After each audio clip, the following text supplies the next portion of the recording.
새 사람에 대해서 공부를 하겠습니다. 로마서 6장 4절 우리 다 같이 읽어보십시다. 그러므로 우리가 그의 죽으심과 합하여 세례를 받음으로 그와 함께 장사되었나니 이는 아버지의 영광으로 말미암아 그리스도를 죽은 자 가운데서 살리심과 같이 우리로 또한 새 생명 가운데서 행하게 하려 함이니라. 이 구절에서 새 생명 가운데 행한다는 말과 새 사람으로 산다는 말이 같은 의미입니다. 일반적으로 사람들이 새 사람에 대해서 생각하는 것은 나는 예전에는 이런 사람이었지만은 지금은 변하여 이렇게 살아가고 있다. 또 옛사람이 변하여 새 사람으로 살아가는 것으로 이해하는 경우가 참 많습니다. 사도 바울에 있어서는 새 사람은 카이노스 안드로포스라고 하여 독특한 의미를 가지고 있습니다. 카이노스 안드로포스는 새로운 인류, 이것이 바로 그 카이노스 안드로포스의 문자적 의미이고 아담에 속한 것이 아닌 하늘에 속한 새로운 문화, 새로운 질서를 총칭하는 말입니다. 사도 바울은 세 레벨에 의해서 사람을 구분하고 있음이 분명합니다. 그것은 푸시키코스, 사르키코스, 푸뉴마티코스 이 세 가지입니다. 푸시키코스, 사르키코스, 푸뉴마티코스. 푸시키코스는 중생치 못한 자연인으로 육에 속한 사람을 말합니다. 영어로는 natural man. 다음에 사르키코스는 우리말에는 육신에 속한 자 이렇게 번역이 되어 있고 영어로는 carnal man, carnal Christian. 그리스도는 믿지만 아직 장성치 못한 자를 말합니다. 푸뉴마티코스는 영에 속한 자로서 spiritual man이고 새 사람입니다. 이 각 단어가 있는 성경 구절을 우리 한번 다 찾아보고 가십시다. 고린도전서 2장 14절 다 같이 육에 속한 사람은 하나님의 성령의 일을 받지 아니하나니 저희에게는 미련하게 보이며 또 깨닫지도 못하나니 이런 일은 영적으로야 분별함이니라. 여기서 육에 속한 사람이다. 이것이 바로 푸시키코스, 자연인을 말해요. 킹 제임스 버전에는 내추럴 맨 이렇게 번역되어 있어요. 그래서 이거는 예수님을 믿지 않는 사람, 불신자를 말하죠. 아담의 타락한 성품을 그대로 가지고 살아가는 사람들, 이런 사람들을 육에 속한 사람이다. 푸시키코스다 이렇게 말하는 겁니다. 다음에 우리 고린도전서 3장 1절을 보십시다. 형제들아 내가 신령한 자들을 대함과 같이 너희에게 말할 수 없어서 육신에 속한 자 곧 그리스도 안에서 어린 아이들을 대함과 같이 하노라. 여기서 사도 바울은 신령한 자들이라는 말을 사용하는데 그 신령한 자들이 뭐냐면은 영어로는 spiritual man이고 그리고로는 pneumatikos 이거예요. 그래가지고 영에 속한 사람, 영적인 삶을 살아가고 있는 사람, 이러한 사람들을 말하는 거죠. 그 다음에 육신에 속한 자, 이것이 바로 사르키코스. 그래가지고 그리스도 안에서 어린아이들, 중생은 하였지만은 아담의 타락한 성품이 어떤 때는 나타나고 어떤 때는 영적인 삶을 살아가고 하면서 살아가는 아직 장성치 못한 신자, 이런 사람들을 사르키코스라고 하는 것입니다. 사도 바울은 사람을 세 레벨에 의해서 구분하고 있는 것을 우리가 확실히 알게 돼요. 그런데 우리가 오늘 공부하고자 하는 것은 spiritual man, pneumatikos예요. 새 사람에 대해서 우리 공부를 해보십시다. 이 세상에 존재하는 모든 사람은 모두 아담의 후예이죠. 아담이 물려준 타락한 성품인 육을 가지고 이 세상을 살아갑니다. 이런 사람을 뭐라고 그래요? 옛사람이라고 부르는 겁니다. 중생치 못한 자연인으로 육에 속한 사람 푸시키코스예요. 이런 사람을 푸시키코스라고 부른다 이 말입니다. 그렇지만 새 사람은 타락한 아담의 후예가 아닌 하늘로부터 오신 마지막 아담 둘째 사람의 후예들이에요. 새 사람, 이것이 무슨 뜻이냐? 타락한 아담의 후예가 아닌 하늘로부터 오신 마지막 아담 둘째 사람을 따라서 살아가는 사람들이다. 이것이 바로 새 사람이죠. 우리 사도 바울이 예수님을 마지막 아담이라고 부르는 것, 둘째 사람이라고 부르는 것, 이거에 대해서 고린도전서 15장 45절로 47절을 읽어보십시다. 기록된 바 첫사람 아담은 산영이 되었다 함과 같이 마지막 아담은 살려주는 영이 되었나니 그러나 먼저는 신령한 자가 아니요 육 있는 자요 그 다음에 신령한 자니라. 첫사람은 땅에서 났으니 흙에 속한 자이거니와 둘째 사람은 하늘에서 나셨느니라. 예수님을 사도 바울은 마지막 아담이다 이렇게 부르고 하늘에서부터 온 둘째 사람이다 이렇게 부르죠. 예수님께서는 인자는 어디로부터 왔다고 얘기하셨죠? 하늘로부터 왔다 이렇게 말씀하셨죠.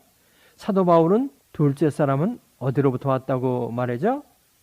하늘에서부터 나셨다 이렇게 얘기하는 거예요. 그래서 인자와 둘째 사람은 같은 의미예요. 우리가 공부한 바와 같이 인자는 메시아적 네임이고 둘째 사람은 예수님의 인성을 지칭할 때 쓰는 말이다 이거죠. 마지막 아담 둘째 사람 세컨드 휴머니티는 하늘로서 왔다 하는 이 말에 우리가 관심을 가져야 해요. 둘째 사람은 헬라어로 듀테로스 안드로포스 이것인데 세컨드 휴머니티 이런 뜻이에요. 그래서 둘째 인류다. 둘째 인류. 두 번째 인류는 그러니까 세컨드 휴머니티는 하늘로부터 왔다. 듀테로스 안드로포스는 하늘로부터 왔다. 그러니까 새 사람, 스피리추얼 맨, 성령 충만한 사람, 영적인 사람, 그 사람의 정체성이 무엇이냐? 하늘에서부터 왔다. 마지막 아담, 둘째 사람, 예수님의 후예다. 이것을 말해주는 아주 중요한 구절입니다. 둘째 사람은 그의 전인격이 하늘로부터 왔습니다. 예수님은 우리와 같은 인간으로 이 세상에 사셨지만은 우리와는 전적으로 다른 내적 실존을 가지고 계세요. 예수님은 첫사람 아담이 물려준 타락한 성품인 육이 없죠. 또 육이 세상을 살아가면서 형성한 인격인 옛사람이 예수님은 없어요. 예수님은 사람이지만 100% 영적인 분이십니다. 100% 영적인 삶을 살아가신 분이에요. 이와 같이 예수님은 우리와는 전적으로 다른 내적 실존 상황에 계신 분이에요. 그런데 우리가 새 생명 가운데 행한다, 새 사람이다 하는 것은 우리의 육체만 빼놓고 우리의 인격을 구성하는 모든 요소는 둘째 사람 예수님을 따라 하늘로 왔다 하는 이런 의미예요. 새 사람의 인격은 반만 하늘로부터 왔다 이런 것이 아니에요. 또 90%만 그런 것이다 이런 것도 아니에요. 새 사람의 인격은 100% 하늘로부터 왔다 이겁니다. 새 사람은 그 사람의 인격을 구성하는 모든 요소는 둘째 사람 예수님을 따라 하늘의 것으로 완전히 교체된 새로운 인격이에요. 이것이 바로 둘째 사람 예수 그리스도를 따라 우리가 이 세상을 어떻게 살아가야 할 것인가 그것을 지시해 주는 거예요. 새 사람은 사도 바울이 사용하는 인간 내면의 새로운 실존 상황을 나타내는 아주 중요한 신학적 윤리적 용어입니다. 그래서 사도 바울은 이 새 사람을 장성한 그리스도인이다. 부활과 연합한 새로운 인격의 사람이다. 로마서 6장 4절에 그렇게 표현하죠. 또 영에 속한 사람이다. 고린도전서 3장 1절에서 표현하고 있죠. 에베소서 4장 13절에서는 온전한 사람이다. 이렇게 부르죠. 또 고린도후서 5장 17절에서는 새로운 피조물이다. 에베소서 4장 23절에서는 의와 진리로 거룩함을 지음을 받은 새 사람이다. 이렇게 부르면서 우리에게 그런 사람이 되라고 권면하는 거예요. 그렇죠? 새 사람이라는 것은 무엇이냐? 사도 바울이 이러한 표현들을 빌리면서 같은 의미를 다른 용어를 사용하면서 사용하고 있는 거예요. 이러한 말들이 성경에 많이 나와요. 그만큼 새 사람이라고 하는 것은 중요한 거예요. 신학적으로도 중요하고 윤리적으로도 중요한 거라는 겁니다. 이거 우리가 잘 이해를 해야 할 부분입니다. 사도 바울은 새 사람의 최고의 영적 상태를 뭐라고 표현했다고 생각해요? 갈라디아서 2장 20절 읽어보십시다. 내가 그리스도와 함께 십자가에 못 박혔나니 그런즉 이제는 내가 산 것이 아니요 오직 내 안에 그리스도께서 사신 것이라. 이제 내가 육체 가운데 사는 것은 나를 사랑하사 나를 위하여 자기 몸을 버리신 하나님의 아들을 믿는 믿음 안에서 사는 것이라. 내가 산 것이 아니요 내 안에 그리스도께서 사신 것이라. 내 안에 둘째 사람 인격이 그대로 활동하고 계시다. 둘째 사람 예수 그리스도의 인격이 나에게 그대로 계시다. 내가 산 것이 아니요 오직 내 안에 그리스도께서 사신 것이라. 그런데 여기서 중요한 것이 하나 이해해야 할 것이 있습니다. 사도 바울은 자신 안에 100% 그리스도가 살고 계시지만은 내가 예수다 이렇게 부르진 않아요. 그렇죠? 사도 바울은 100% 성령이 주관하시는 사람이 되었지만 사도 바울은 사도 바울로서 이 세상을 사는 겁니다. 내가 예수다 이러면서 산 거 아니에요. 이걸 잘 알아야 돼요. 근데 많은 사람들이 이거를 착각하고 있죠. 사도 바울은 새 사람이 되었지만 사도 바울로서 이 세상을 산 것입니다. 이것이 바로 새 사람의 삶의 모습이에요. 오직 내 안에 그리스도께서 사신 것이라 이렇게 고백을 하면서도 나는 나를 사랑하사 나를 위하여 자기 몸을 버리신 하나님의 아들을 믿는 믿음 안에서 살고 있다. 이렇게 고백했다. 이겁니다. 사도 바울의 이런 신앙적 스타일이 새 사람으로 살아가는 우리의 모습이에요. 우리는 각기 다른 곳에서 태어나 다른 부모로부터 온 사람들이지만은 우리는 한 가지 성품, 예수의 성품을 가지고 살아갑니다. 의와 진리의 거룩함으로 지음을 받은 하나의 새 사람을 가지고 이 세상을 살아가는 거예요. 이 새 사람은 세상적인 많은 지식으로 구성되어 있지 않습니다. 부모에게 좋은 성품만 물려받은 땅의 것으로 충만하지도 않습니다. 새 사람은 둘째 사람 예수님을 따라 성령 충만으로 하늘의 것으로 충만한 거예요. 우리는 예수님 안에서 한 성령을 받아 예수 그리스도로 충만하여 하나가 되어 있습니다. 하늘의 새 것으로 충만해 있습니다. 사도 바울은 이것을 에베소서에서는 어떻게 표현했느냐? 에베소 2장 15절 원수된 것 곧 의문에 속한 계명의 율법을 자기 육체로 폐하셨으니 이는 이들로 자기의 안에서 한 새 사람을 지어 화평하게 하셨으니 이는 저로 말미암아 우리 둘이 한 성령 안에서 아버지께 나아감을 얻게 하려 함이라. 한 성령 안에서 우리들이 아버지께 나아감을 얻게 하기 위하여 하나님이 무엇을 하셨다는 거예요? 한 새 사람을 지었다. 이렇게 표현하죠. 사도 바울이. 한 새 사람을 지었다는 겁니다. 이 세상 지구상에는 수많은 그리스도인이 있지만은 그 안에 있는 사람은 어떤 사람이냐? 새 사람. 이 새 사람을 지어서 아버지께 나아감을 얻게 하려 함이라. 사도 바울이 이렇게 표현하는 거예요. 자기 안에서 한 새 사람을 지었다. 하나님께서 새 사람을 지었다는 말은 지었다는 그 말은 크티조예요. 내가 많이 설명한 말이죠. 크티조. 이 크티조는 어떤 말이냐면은 하나님이 당신의 소유로 만들기 위해 새 사람을 만들었다 하는 이런 의미예요. 이 크티조가 장인이 자기의 소유로 삼기 위해 어떤 제품을 만들었을 때 그럴 때 쓰는 경우가 크티조라고 그랬잖아요. 근데 이 새 사람도 바로 그 크티조의 용어를 사용해가지고 새 사람을 지었다 하는 이 말을 설명한 거예요. 하나님께서 우리를 당신의 소유로 삼기 위해서 우리 안에서 새 사람을 크티조했다. 이런 뜻이에요. 우리 구약에서 에스겔 선지자가 새 사람을 어떻게 표현했나 그거 한번 읽어보십시다. 구약에도 있었다는 겁니다. 에스겔서 11장 19절 내가 그들에게 일치한 마음을 주고 그 속에 새 신을 주며 그 몸에서 굳은 마음을 제하고 부드러운 마음을 주어서 일치한 마음, 새로운 신, 굳은 마음을 제하고 부드러운 마음을 준다. 바로 이런 것들이 뭘 말하는 거냐면 새 사람을 말하는 거죠. 그런데 중요한 것은 이 새 사람은 사도 바울이 사실 창작한 게 아닙니다. 예수님이 말씀하신 것을 사도 바울이 자신 안에서 소화를 해가지고 그것을 자신의 이해로 표현한 거예요. 이게 아주 중요한 부분입니다. 우리 예수님께서 어떻게 새 사람을 표현하셨는가? 새 사람에 대해서 어떻게 예수님은 가르쳐 주셨는가? 어떠한 용어를 가지고 가르치셨는가? 이거 한번 공부를 해보십시다. 누가복음 5장 33절로 39절까지 읽어보십시다. 저희가 예수께 말하되 요한의 제자는 자주 금식하며 기도하고 바리새인의 제자들도 또한 그리하되 당신의 제자들은 먹고 마시나이다. 예수께서 저희에게 이르시되 혼인집 손님들이 신랑과 함께 있을 때에 너희가 그 손님으로 금식하게 할 수 있느뇨? 그러나 그날에 이르러 저희가 신랑을 빼앗기리니 그날에는 금식할 것이니라. 또 비유하여 이르시되 새 옷에서 한 조각을 찢어 낡은 옷에 붙이는 자가 없나니 만일 그렇게 하면 새 옷을 찢을 뿐이요 또 새 옷에서 찢은 조각이 낡은 것에 합하지 아니하리라. 새 포도주를 낡은 가죽 부대에 넣는 자가 없나니 만일 그렇게 하면 새 포도주가 부대를 터뜨려 포도주가 쏟아지고 부대도 버리게 되리라. 새 포도주는 새 부대에 넣어야 할 것이니라. 묵은 포도주를 마시고 새 것을 원하는 자가 없나니 이는 묵은 것이 좋다 함이니라. 여기서 새 사람 이거를 표현하는 말이 어떤 것들이라고 생각해요? 새 포도주, 새 푸대 이런 것들, 새 옷. 그래서 예수님은 새 사람을 새 푸대다, 새 포도주다 이런 말로 표현하신 걸 우리가 알 수 있죠.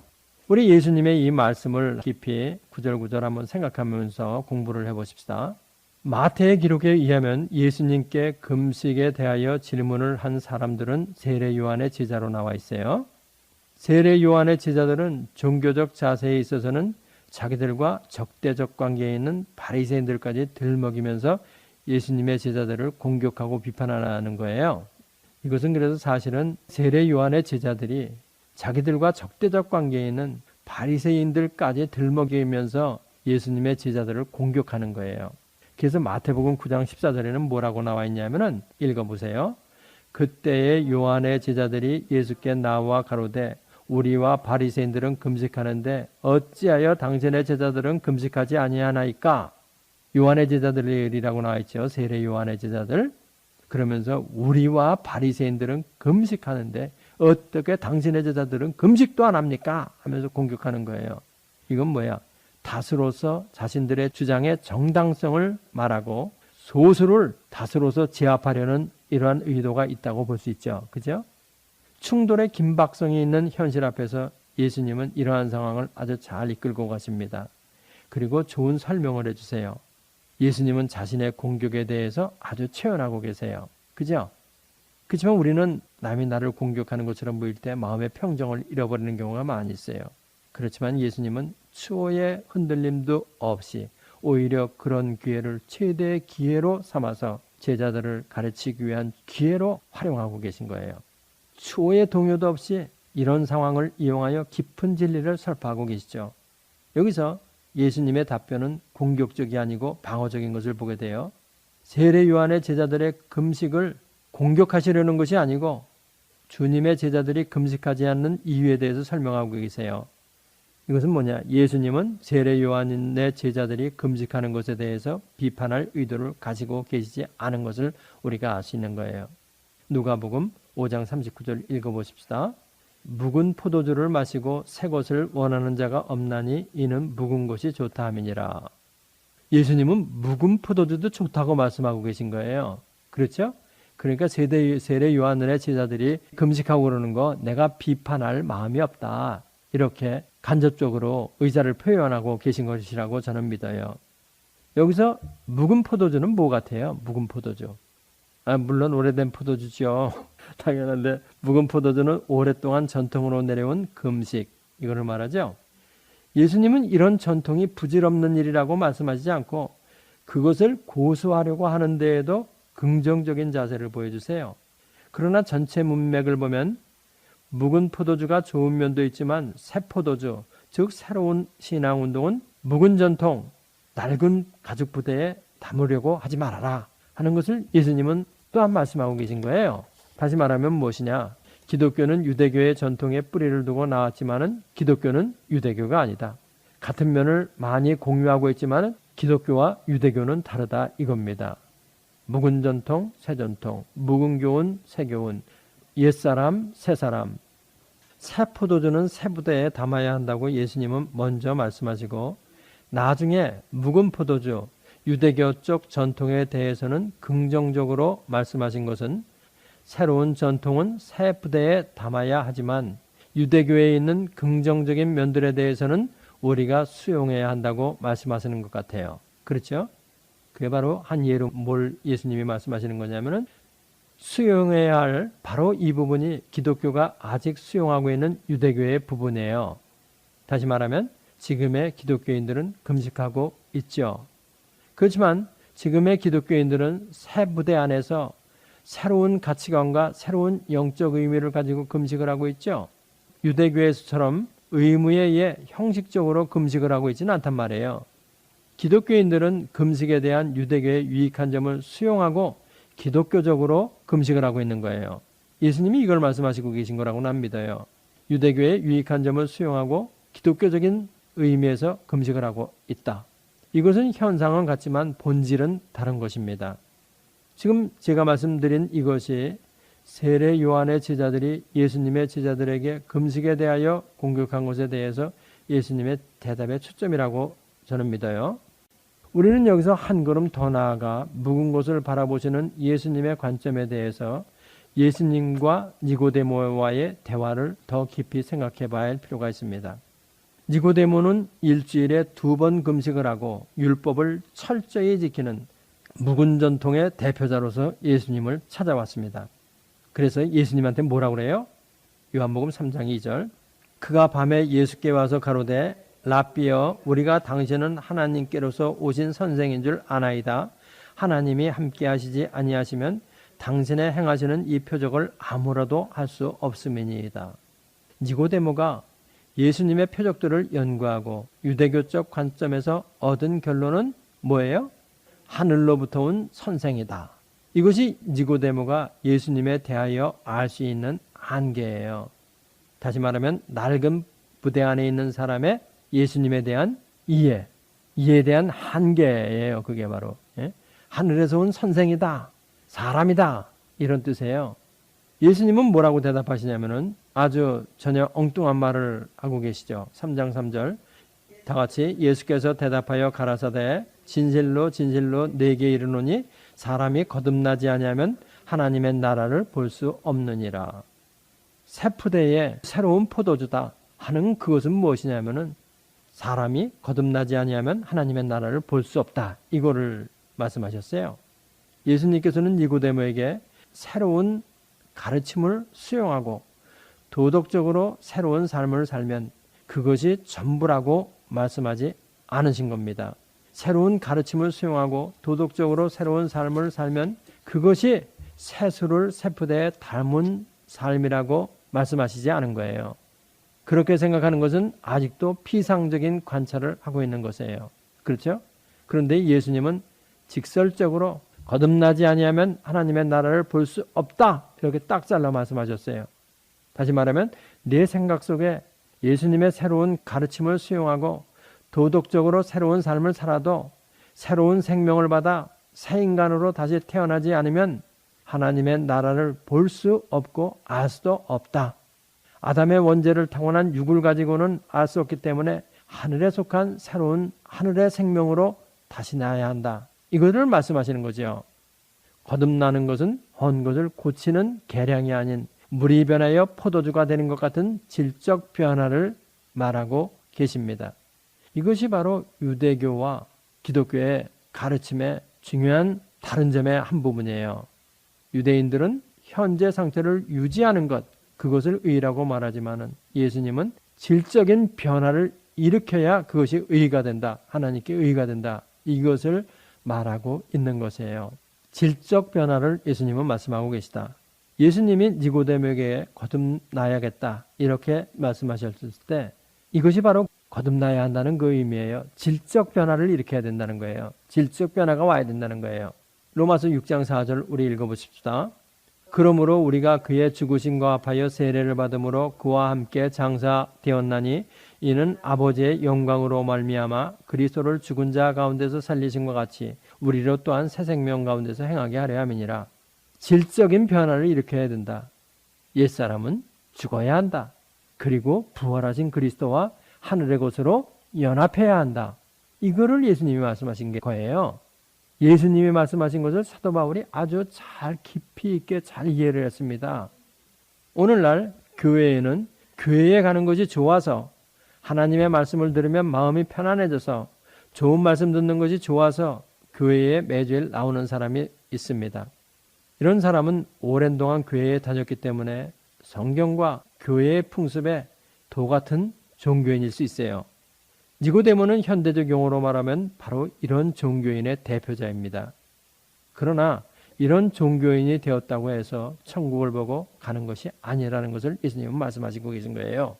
예수님의 영적 직관은 니고데모의 이런 영적 상태를 알아보시고 그에게 단도직입적으로 거듭나야 한다고 말씀하셨습니다.